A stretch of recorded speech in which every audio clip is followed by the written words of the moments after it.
What's going on YouTube? I am Dukedobbins FTW, and as you've probably noticed by now, every developer and their dog is trying to copy Fortnite this year, in an effort to capture some of its success. This of course includes Black Ops 4, which has announced its own Battle Royale mode, and that's a sensible thing to do. At 125 million players and profits of potentially $2 billion this year, Fortnite has dwarfed even the most successful Call of Duty titles.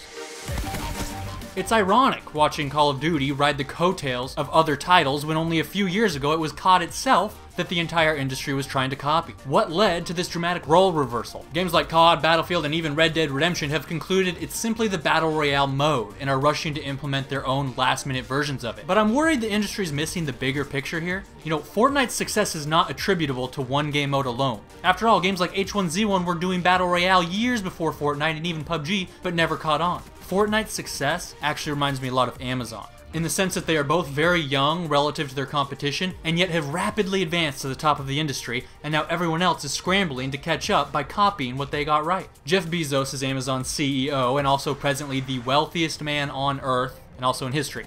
In interviews, conferences, and shareholder letters, Bezos has discussed at length what he thinks makes a company successful and what makes one a failure. And what's striking to me is that the way he describes effective business practice sounds exactly like Fortnite, while the way he describes the kind of poor business practice that ultimately leads to a company's demise sounds exactly like Call of Duty. The Amazon way, as it's known, consists of a few key principles. The first is treating every day of the company as if it were the first day of the company and it was still a hungry startup, which primarily means constant reinvestment and experimentation. You see this with Fortnite. Developer Epic Games started with Gears, tried something brand new with Fortnite Save the World, and guess what? It was a total flop. Got bad reviews and it wasn't selling well. But the base building mechanics laid the groundwork for the success of their next big experiment, which was obviously Battle Royale.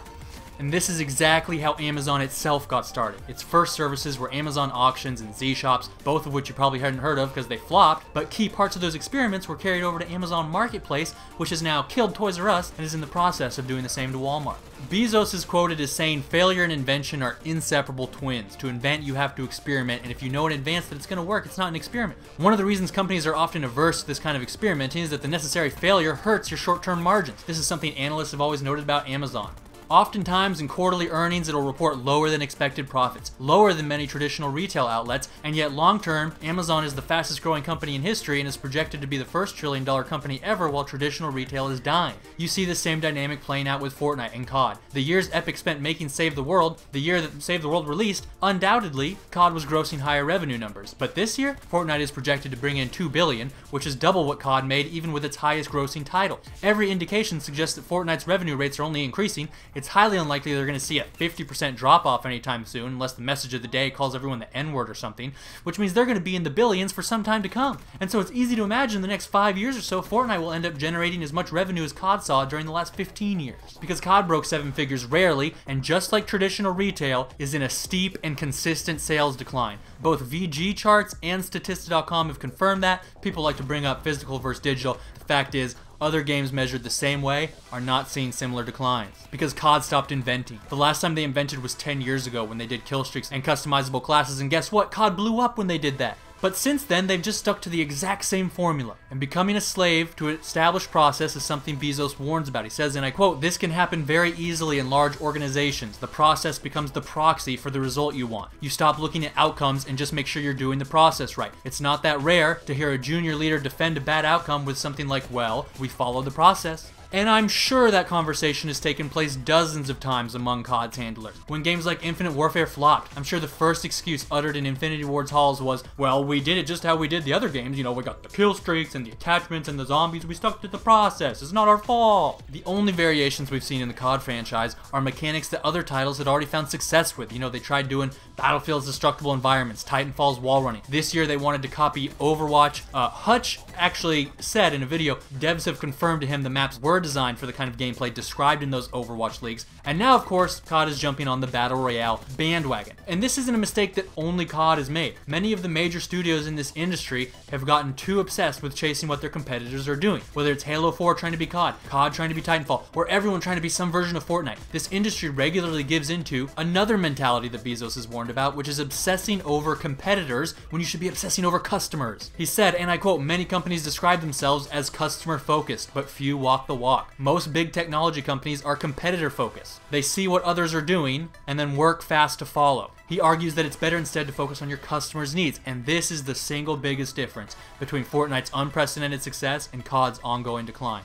Focusing on the customer's experience. You know, Epic has risen the bar for what it means to be responsive to your community. Player suggestions like haunted hills regularly get implemented in the game. If enough people are upset about something like, you know, the orange shirt kid not getting his emote in the game, Epic puts it in. If players are concerned about something like potential cheating in pro tourneys, Epic looks into it to confirm one way or another. There's always a feeling that players have some control over the environment they are spending so much time in. More importantly than the feedback process, Epic looks for inventive ways to improve the user experience that aren't based on something that's already been done by someone else. You know, Bezos has said, even when they don't know it, customers want something better, and your desire to delight your customers will drive you to invent on their behalf. No customer ever asked Amazon to create the Prime membership program, but it sure turns out they wanted it. Prime was to Amazon what the Battle Pass is to gaming. The problem with microtransactions is that they've become the primary source of revenue for developers, but they're a serious drag on the user experience because they ruined the traditional progression systems that were such a key part of gaming. A decade ago, completing challenges and earning XP to unlock new customization options was a central pillar to the replay value of games. Getting headshots or calling in a certain kill streak 1,000 times in a game like MW2, for instance. But since the rise of microtransactions, everything is either bought or acquired through RNG, removing in-game incentives from the equation. The Battle Pass finds a compromise in which they can still generate massive sums of revenue through microtransactions, but keep the in-game challenges and progression that add so much replay value to the game. Whether it's getting a certain amount of kills at a location you don't visit often or using a gadget you otherwise wouldn't, it was a genius invention, specifically designed to improve the user experience. But Call of Duty,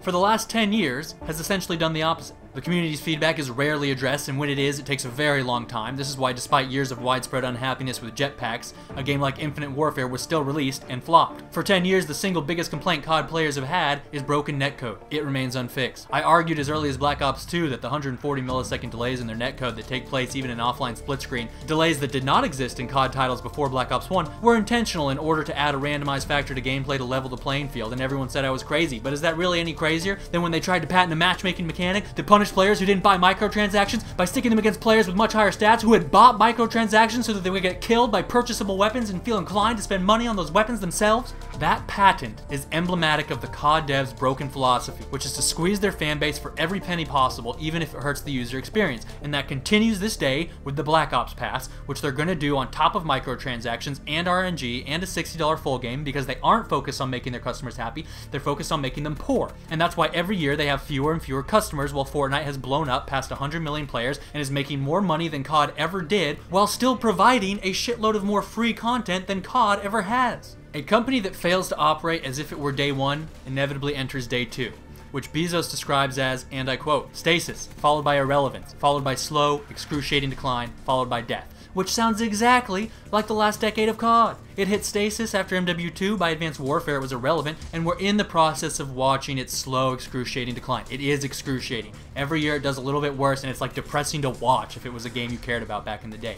The next step is death. You feel it approaching its end as every year its sales decline, and each game has a little less. First it stopped having new stuff, now they're having to cut campaign, they're cutting the amount of DLC maps, and eventually it'll end up like Fable, or Blockbuster, or Kodak. Something that started out beautifully, that at one point seemed so large and insurmountable that its disappearance seemed an absurd idea, and yet ended in a whimper. So in the future, when journalists and gaming communities assess a game studio's success, failure, or general potential, stop focusing on specific game modes or mechanics. Instead, judge games by their overarching trajectory, and pressure studios to invent and experiment more, and when some of those experiments inevitably fail, be honest and yet charitable in your critique, because every failure is just another step towards success. There's something out there bigger than Fortnite, bigger than Battle Royale, but we're not going to discover it anytime soon, so long as this industry's major studios continue in their complacency.